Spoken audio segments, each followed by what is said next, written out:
BJP கூட ஸ்கேட்டர்டுங்க. அவங்களால ஒரு கவுன்சிலர் சீட்டு கூட ஜெயிக்க முடியாதுங்க. ஒரு அசம்பிளி சீட்டு தனியாக அவங்களால ஜெயிக்க முடியாது. சத்தியம்.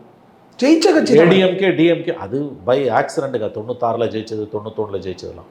அதுக்கு பிறகு அவங்க திமுகவோட சேர்ந்து 4, அப்புறம் அண்ணா திமுகவோட சேர்ந்து 4. இந்த 2 கட்சி இல்லைன்னா அவங்க 0. இந்தியாவிலே பலவீனமான மாநிலம் அவங்களுக்கு தமிழ்நாடு.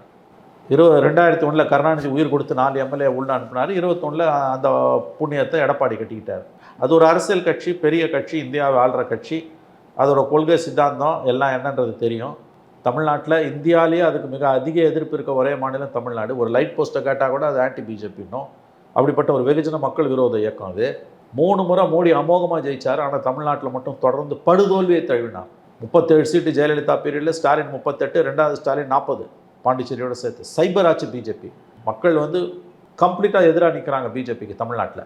மாணவர்களின் சிந்தனைகளை வடிவமைக்க எஸ்என்எஸ் இன்ஸ்டிடியூஷன். மாணவர்களின் தனித்திறமைகளை மேம்படுத்த எஸ்என்எஸ் இன்ஸ்டிடியூஷன். மாணவர்களின் சாதனைகளை போற்றும் எஸ்என்எஸ் இன்ஸ்டிடியூஷன் கோவை.